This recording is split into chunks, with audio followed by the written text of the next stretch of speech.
Hey guys, we've Goku2 here, and I'm gonna say this. I want to thank you all for 100 subscribers. I was originally gonna do Sonic versus Goku for my next video, but the thing is, that video will take way too long to edit, so I'm just gonna do this one instead. So yeah, thank all of you for 100 subscribers, and I hope you enjoy this video. Anyways, see ya. Yeah, and my next goal is 500 subscribers. Please help. Goodbye. For today's video, we will be seeing if Mahoragah or Mahoragah is able to take down every single SCP that SCP-682 has ever fought. I will make this a series on my channel, which will have at least 3 parts and have at least 3 battles per vid. But anyways, before I start the actual power scaling for each of the characters, I should go over the conditions of each fight.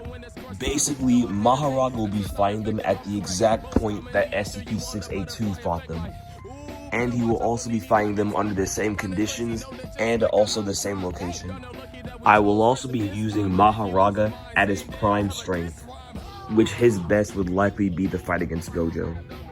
Before I go over Mahoragah versus the SCPs, I will go over Mahoragah's scaling. For Mahoragah's attack potency, it should be around small city to city level. Since Mahoragah is able to hurt Gojo, who should scale far above a 15-finger Sukuna. 15-finger Sukuna is implied to be able to survive Jogo's maximum meteor, which has been calculated to be around small city level. For Mahoragah's speed, he should be around massively hypersonic plus the possibly FTL. This is because Mahoragah was able to keep up with Gojo and Sukuna during their fight. Gojo was able to speed blitz Urarame, who was able to keep up with Hakari, who was able to dodge lightning. And Sukuna is able to dodge Kashimo's electromagnetic wave attacks. And electromagnetic waves are as fast as light, though you could argue that this is possibly aim dodging. For Mahoragah's abilities, Mahoragah is able to adapt to any and all phenomenon. If given enough time, Mahoragah can eventually adapt to your attacks and will do less and less damage to the point where it may do no damage at all. Mahoragah also has one of the most powerful regeneration factors in this series. He's even able to come back from being a splatter of blood in the anime. Mahoragah can also seemingly phase through walls and use curse energy to amplify his strength. Mahoragah can also attack using positive energy. Mahoragah also has access to cleave, and Mahoragah can cut the space around you, making the attack almost impossible to miss. And that's pretty much all the powers I'll be needing to go over. So now, let's get along with the SCPs. The first SCP that we'll be putting Mahoragah up against is SCP-096. According to the SCP Foundation, there is no known material that can stop 096's rampage. And 096 should scale above, if not relative to SCP-682, whose rampages can cause skyscrapers to fall, putting 096 around the small building to large building levels of AP. For speed, SCP-096 should be hypersonic, seeing that it can run 200 miles in half an hour, and it broke the sound barrier twice. Now, going off of raw stats alone, Mahoragah should be able to easily toss around SCP-096 with little to no difficulty. The problem is keeping SCP-096 down. SCP-096's bones are basically indestructible and can even survive the heat of the sun. So it's very likely that Mahoragah can easily toss around SCP-096 with little to no difficulty. The problem is he wouldn't be able to kill it. Which means the battle is ending only 2 ways. Scenario 1 is Mahoragah is easily pummeling SCP-096 with no difficulty, and 096 eventually just leaves Mahoragah alone and runs away, just like he did with SCP-682. In Scenario 2, Mahoragah somehow adapts to SCP-096's indestructible bones and maybe finds a counter somehow, which I think Scenario 1 is probably the more realistic one. SCP-096 just simply does not have the attack potency or speed to match Mahoragah, unfortunately. So this win will go to Mahoragah. That's 1 point for Mahoragah.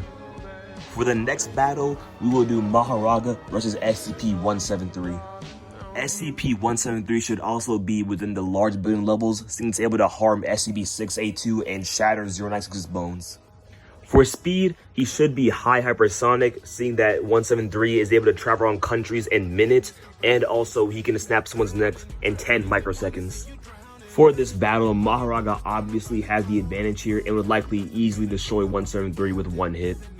And even if 173 does catch Mahoragah lacking, Mahoragah can easily adapt and regenerate all damage taken. So so that's 2 points for Mahoraga. Now for the final battle, we'll be doing Mahoraga versus SCP-049. In terms of AP, 049 is basically human-ish, but where he really excels at is his ability to make someone instantly die via touching them. For speed, SCP-049 should be around the hypersonic ranges, seeing that it can dodge SCP-682's attacks. Now, the real question is, would the Death Touch work on Mahoraga? And to be honest, I don't think so. 049's Death Touch hasn't really worked on other SCPs that I know of.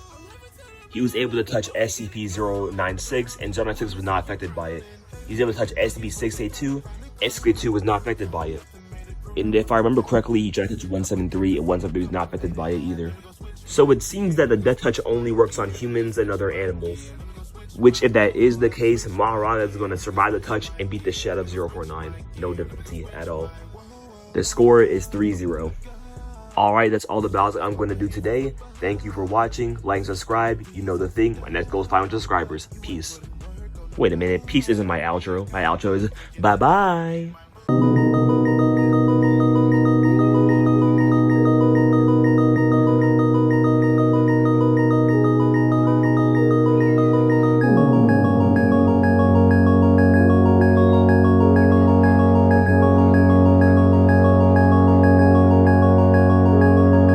Street lights and late nights and partying with friends.